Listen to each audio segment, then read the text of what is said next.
우리나라 사람들이 가장 행복했던 때는 언제일까? 서울대학교 행복연구센터가 행복지수를 측정하여 발표한 대한민국 행복리포트 2019. 이 보고서에 따르면 2018년 대한민국 국민이 가장 행복했던 달은 4월이었다. 2018년 4월 27일 열렸던 판문점 정상회담. 행복연구센터는 2018년 4월에 다른 의미 있는 변수를 찾을 수 없었다며 평화의 분위기가 행복 수준을 높인 것이 아닌가 조심스럽게 결론을 내렸다. 이에 대해 최인철 서울대 행복연구센터장은 행복은 개인의 몫이라고 생각하기 쉽지만 사회에서 일어나는 일들이 개인의 일상에도 크게 영향을 미친다는 점을 알 수 있다고 분석했다. 왜 사람들은 정상회담을 보며 행복을 느꼈을까? 행복한 삶을 방해하는 큰 요소는 불안이다. 갈등과 대립이 불안감을 높이지만 남북 정상의 만남은 평화와 번영, 통일에 대한 기대와 희망을 품게 한 것이다. 특히 정상회담 당시 김정은 국무위원장이 보여준 모습은 인상적이었다. 평양냉면 멀리 멀다고 말하면 안 되겠구나. 회담에 앞서 던진 농담에서도 북한 지도자가 남북 관계를 어떻게 대하고 있는지 알 수 있었고, 뒤이어 9월 평양회담에서 남측 인사들을 대하는 모습에서도 통일에 대한 의지를 느낄 수 있었다. 북한 지도자가 통일을 어떻게 대하는지 살펴보는 것은 평화와 번영, 통일을 열어가는 데서 중요한 문제이다. 분단 77년 그동안 북한 지도자는 통일을 어떻게 대했을까?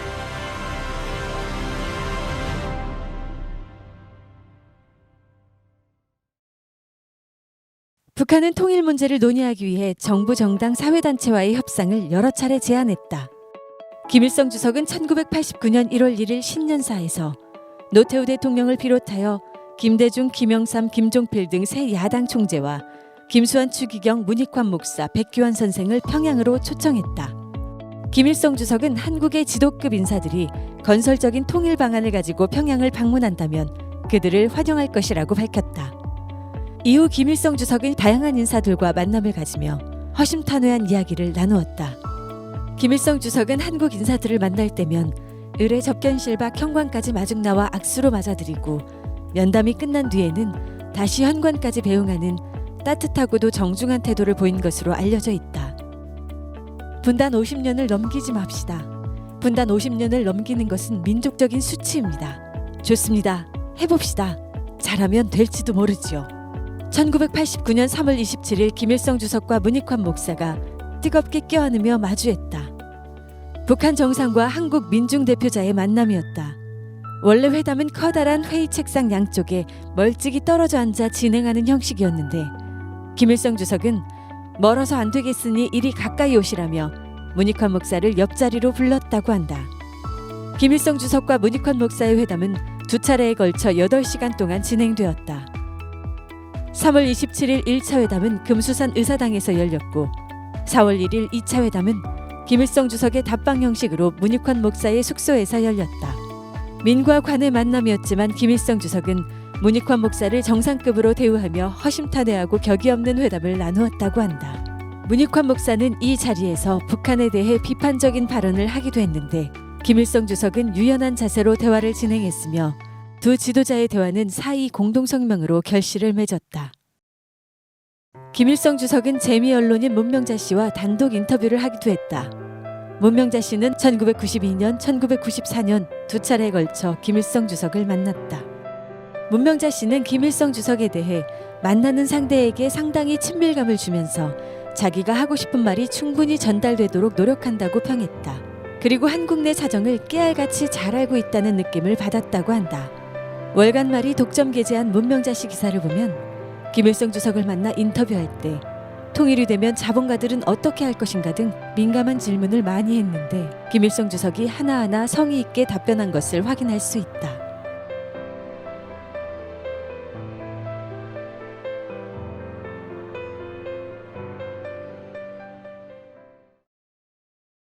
서울과 평양에서 동시 발표하게 되어 있는 공동성명을 먼저 낭독해 드리겠습니다. 1970년대 남북관계에서 가장 상징적인 사건은 7.4 남북 공동성명의 발표였다. 1972년 남북은 최초의 공식 합의 문서인 7.4 남북 공동성명을 서울과 평양에서 동시에 발표한다. 박정희 정부는 처음 등장할 때부터 반공을 내세우며 남북 대화에는 소극적이었다. 하지만 점점 거세지는 민주화운동의 열기와 미중 국교 수립이라는 국제 정세는 박정희 정부에게 큰 부담이 되었고 1971년 남북은 여러 통로로 접촉하게 된다. 박정희 정권은 남북 대화가 진행되는 중에도 북한의 도발 위협을 강조하며 국가 비상사태를 선포했다. 회담 내용의 공개 또한 꺼렸다. 그러나 1972년 1월 10일 김일성 주석이 요미우리 신문과 인터뷰에서 남북 평화협정 체결, 불가침 조약 체결, 주한미군 철수, 남북한 단계적 군축 등을 밝히며 남북 간 논의 사항을 공개하자 남한도 공개하지 않을 수 없게 되었다. 그 후 이우락 중앙정보부장이 평양을 방문하여 김일성 주석과 이우락 정보부장의 첫 만남이 이뤄지게 된다. 김일성 주석은 이 자리에서 외세 배격하고 싸움하지 말며 민족이 단결하고 그 밖에 공산주의, 자본주의 이런 것은 다 덮어두자고 말하며 통일의 3대 원칙을 강조했다고 한다.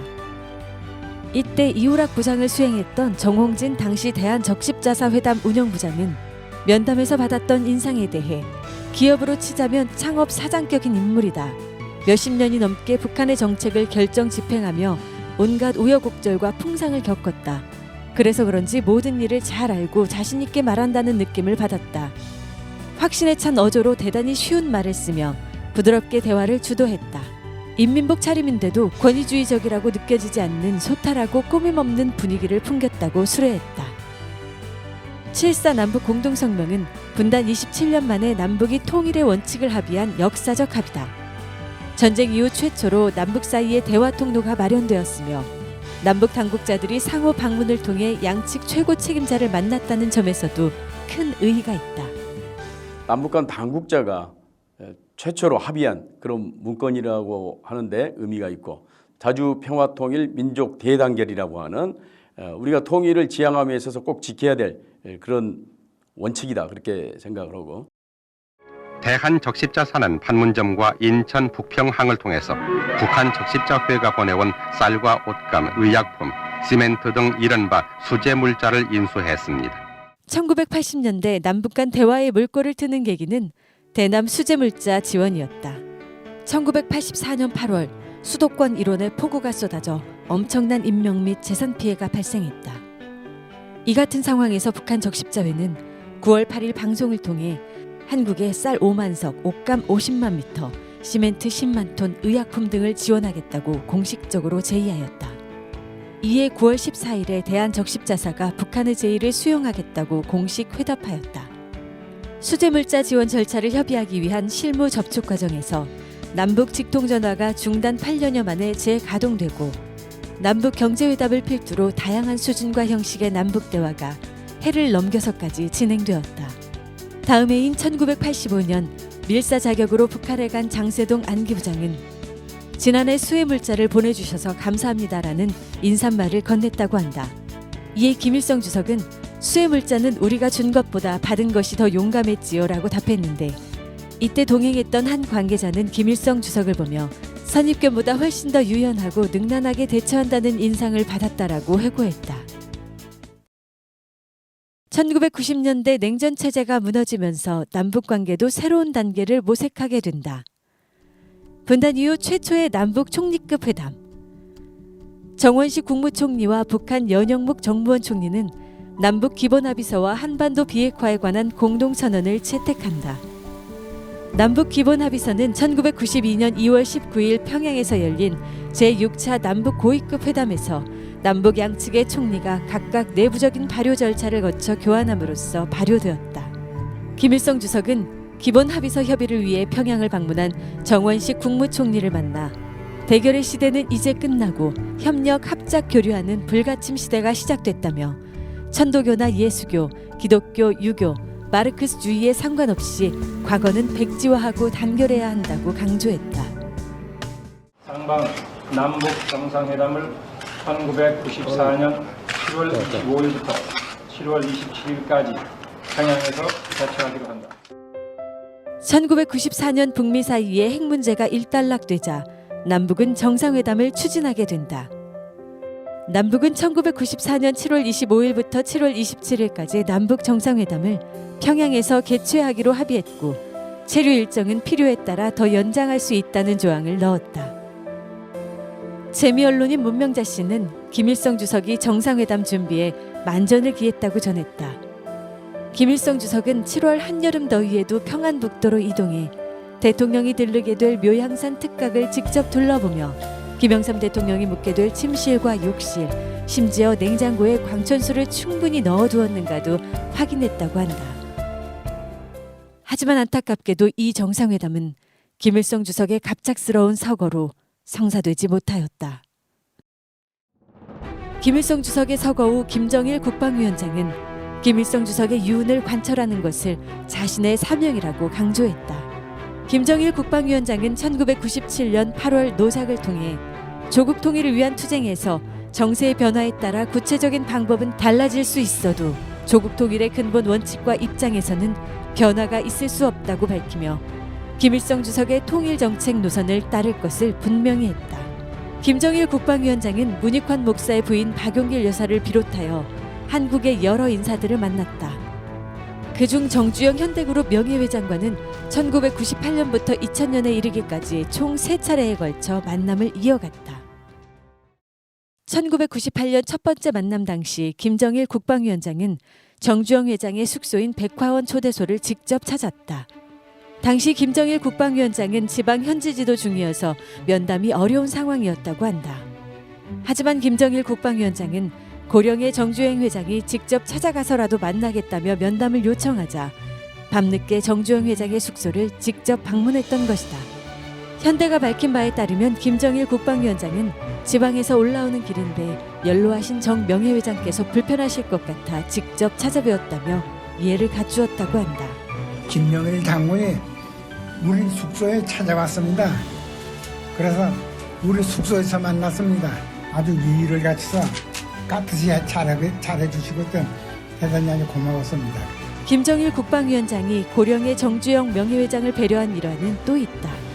회담을 마치고 기념 촬영을 위해 김정일 국방위원장이 가운데에 서고 사람들이 곁에 자리를 잡았는데 김정일 국방위원장이 한사코 연장자인 정주영 명예회장이 가운데에 서야 한다고 해 정주영 회장이 가운데에 서 있는 사진을 한 장 더 찍었다는 것이다.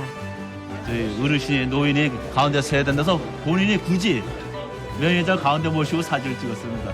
현대 쪽 관계자들에 따르면 김정일 국방위원장은 정주영 명예회장이 조심스럽게 건넨 사업 제안들을 거의 다 흔쾌히 받아들였다고 한다. 김정일 국방위원장과 정주영 회장의 만남 이후 북한은 현대에게 금강산 관광사업권과 개성공단 개발 독점권을 주었다.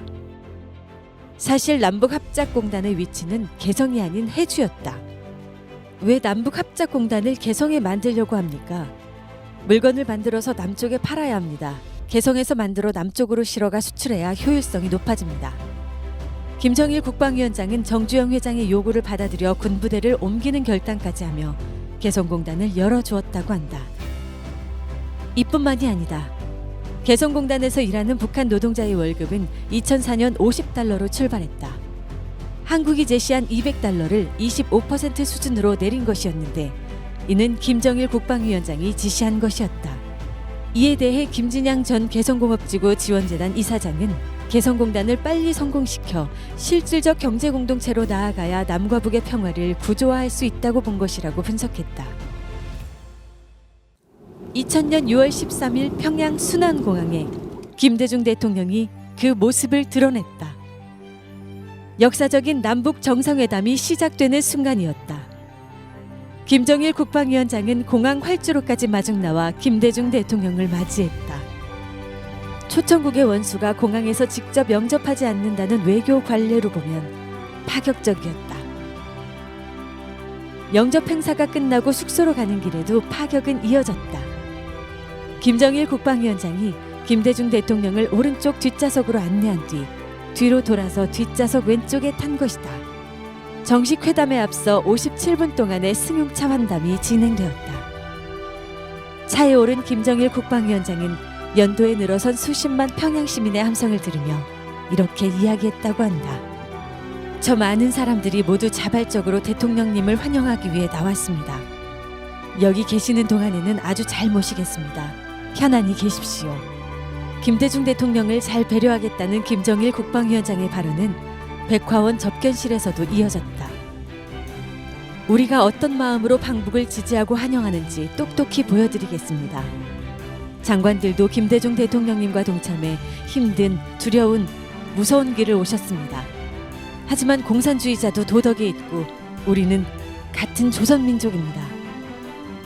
이를 곁에서 본 이희호 여사는 김정일 국방위원장이 정확하고 풍부한 어휘로 말을 쏟아내었다며 유머 감각도 있었다고 회고했다. 상당히 성격이 쾌활하고 유머 감각이 뛰어나더라. 그런 얘기도 했어요. 만찬석상에서.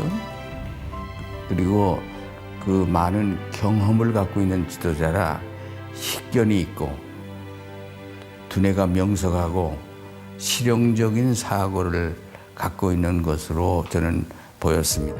두 정상이 나누는 한마디 한마디에 전 세계는 주목했고 김정일 국방위원장의 모습이 회자되기도 했다. 기립박수하고 그랬다 그래요. 공안에서 합수하고. 내가 어제도 말씀드렸지만 인사지요. 뭐 제가 무슨 큰 존재라고 자꾸 뭐라 말하면 왜 운동생활하나? 운동생활하는 사람이 처음 나타났다. 과거에 중국도 갔댔고 뭐 인도네시아도 갔댔고 외국에 뭐 비공개도 많이 갔댔고 했는데 나보고 운동생활을 하는데 그래서 김 대통령이 어제서 이제 운동에서 해방됐다. 13일, 14일 이틀 동안 진행된 김대중 대통령과 김정일 국방위원장의 단독회담. 두 정상은 민족의 현실과 장래에 대해 허심탄회하게 논의한 뒤 역사적인 남북 공동선언에 직접 서명했다.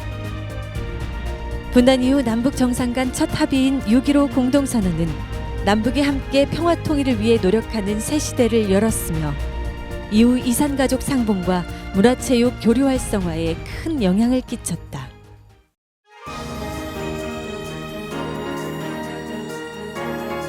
두 번째 정상회담은 2007년 10월 2일에서 10월 4일까지 평양에서 진행되었다. 김정일 국방위원장은 4.25 문화회관 앞에서 노무현 대통령을 맞이했다. 김정일 국방위원장은 김대중 대통령을 언급하며 노무현 대통령에게 인사를 건넸다. 김대중 대통령께서는 하늘로 이렇게 나와서 과거를 일어나고 이번에 아마 이번으로 아마 어떻게 이번에 지금으로 와서 아무 안전 여러분들 우리가 다 정리를 하지 못해서 좀 불편해서 제가 그렇지 않아요. 주변 대화도 참 좋았고 어제 평양에 도착했을 때 평양 시민들 여자 승객이 맞아요.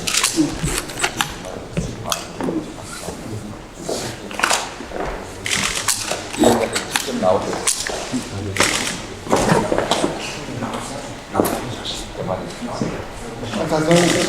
내가 한 잔도 안 먹는데 집에서 고치면서 김정일 국방위원장은 회담을 진행하며 노무현 대통령에게 하루 더 묵고 가라는 깜짝 제안을 하기도 했다.